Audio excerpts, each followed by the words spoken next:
मेरे प्रिय आत्मन, प्रेम क्या है? जीना और जानना तो आसान है, लेकिन कहना बहुत कठिन है।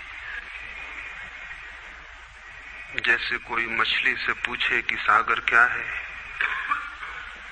तो मछली कह सकती है ये है सागर, ये रहा, चारों तरफ वही है। लेकिन कोई पूछे कि कहो क्या है, बताओ मत, तो बहुत कठिन हो जाएगा मछली को। आदमी के जीवन में भी जो श्रेष्ठ है, सुंदर है और सत्य है, उसे जिया जा सकता, जाना जा सकता, हुआ जा सकता, लेकिन कहना बहुत मुश्किल है।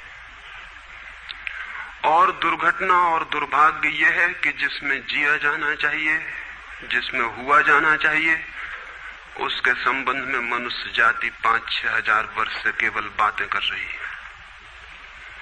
प्रेम की बात चल रही है, प्रेम के गीत गाए जा रहे हैं, प्रेम के भजन गाए जा रहे हैं, और प्रेम का मनुष्य के जीवन में कोई स्थान नहीं है।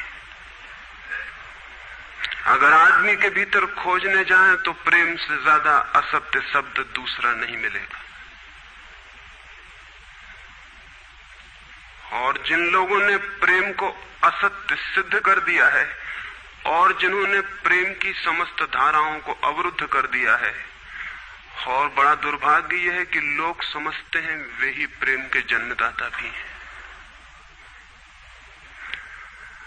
धर्म प्रेम की बातें करता है, लेकिन आज तक जिस प्रकार का धर्म मनुष्य जाति के ऊपर दुर्भाग्य की भांति छाया हुआ है, उस धर्म ने ही मनुष्य के जीवन से प्रेम के सारे द्वार बंद कर दिए।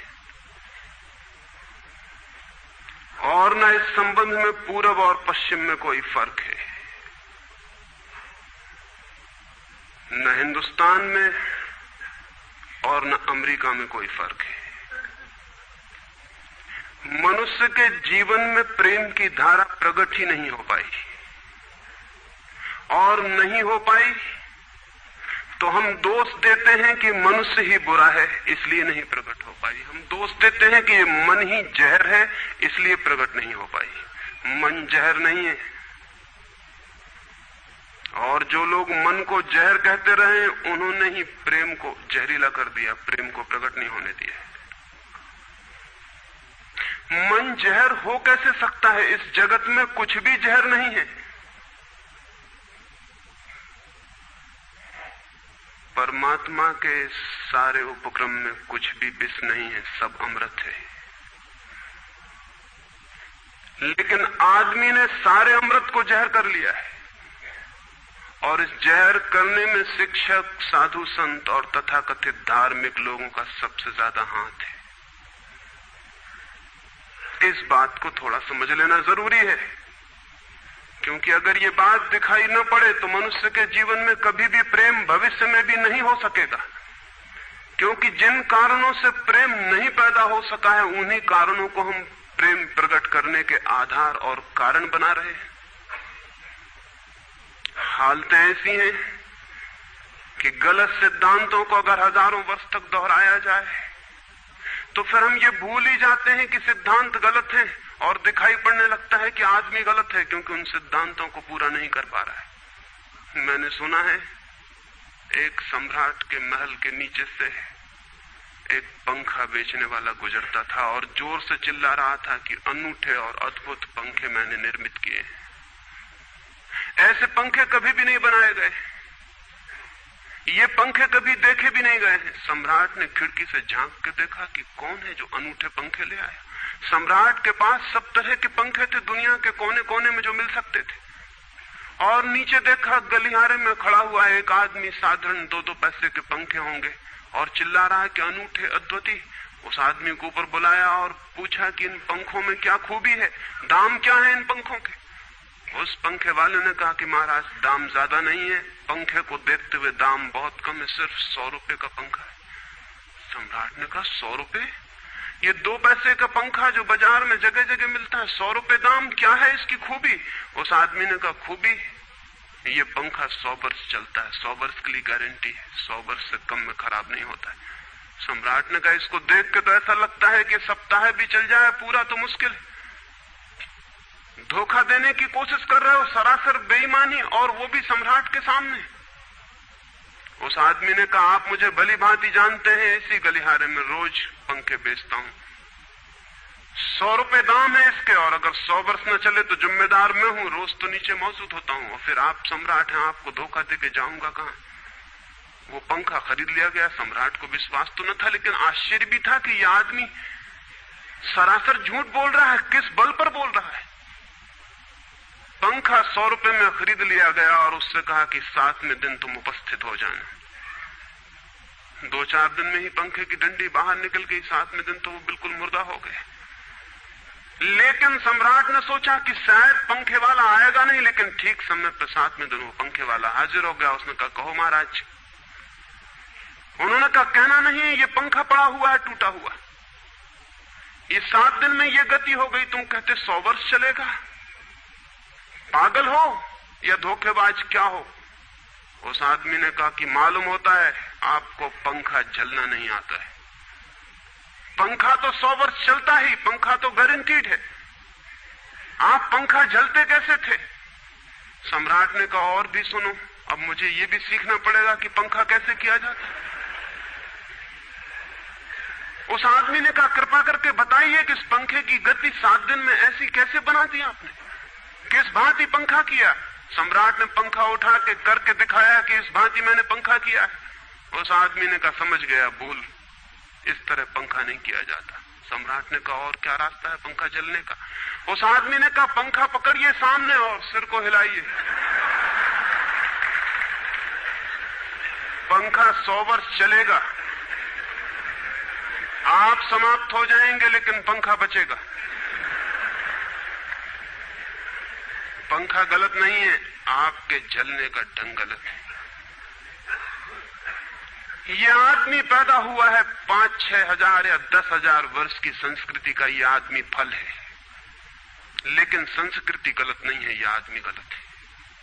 आदमी मरता जा रहा है रोज, और संस्कृति की दुहाई चलती चली जाती है कि महान संस्कृति, महान धर्म, महान सब कुछ, और उसका ये फल है, आदमी उसी संस्कृति से गुजरा है और ये परिणाम है उसका। लेकिन नहीं, आदमी गलत है और आदमी को बदलना चाहिए अपने को।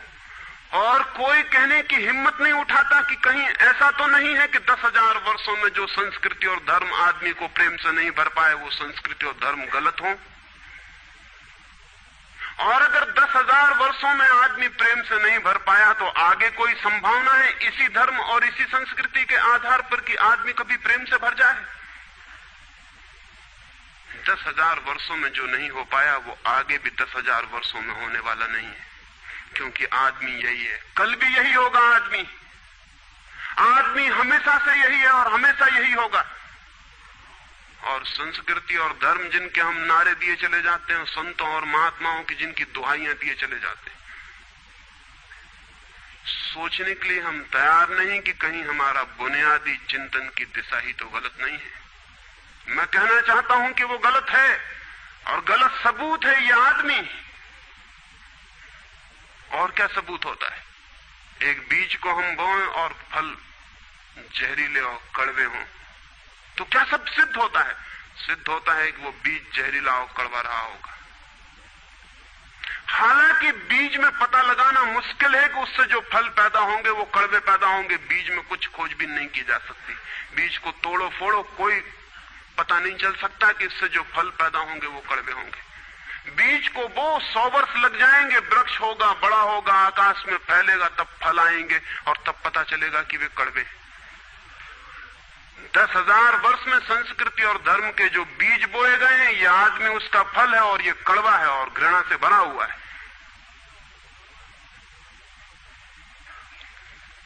लेकिन उसी की दुहाई दिए चले जाते हैं हम और सोचते हैं उससे प्रेम हो जाएगा। मैं आपसे कहना चाहता हूं उससे प्रेम नहीं हो सकता है, क्योंकि प्रेम के पैदा होने की जो बुनियादी संभावना है, धर्मों ने उसकी ही हत्या कर दी है और उसमें ही जहर घोल दिया है। मनुष्य से भी ज्यादा प्रेम पशुओं और पक्षियों में और पौधों में दिखाई पड़ता है, जिनके पास न कोई संस्कृति है न कोई धर्म है। संस्कृत और सुसंस्कृत और सभ्य मनुष्यों की बजाय असभ्य और जंगल के आदमी में ज्यादा प्रेम दिखाई पड़ता है, जिसके पास न कोई विकसित धर्म है, न कोई सभ्यता है, न कोई संस्कृति है। जितना आदमी सभ्य, सुसंस्कृत और तथाकथित धर्मों के प्रभाव में मंदिरों और चर्चों में प्रार्थना करने लगता, उतना ही प्रेम से शून्य क्यों होता चला जाता? जरूर कुछ कारण है, और दो कारणों पर मैं विचार करना चाहता हूं। अगर वे ख्याल में आ जाएं तो प्रेम के अवरुद्ध स्रोत टूट सकते हैं और प्रेम की गंगा बह सकती है। वो हर आदमी के भीतर है, उसे कहीं से लाना नहीं है। प्रेम कोई ऐसी बात नहीं है कि कहीं खोजने जाना है उसे, वो है, वो प्राणों की प्यास है हर एक के भीतर, वो प्राणों की सुगंध है प्रत्येक के भीतर, लेकिन चारों तरफ से परकोटा है उसके और वो प्रकट नहीं हो पाती। सब तरफ पत्थर की दीवार है और वो झरने नहीं फूट पाते। तो प्रेम की खोज और प्रेम की साधना कोई पॉजिटिव, कोई विधायक खोज और साधना नहीं है कि हम जाएं और कहीं प्रेम सीख लें।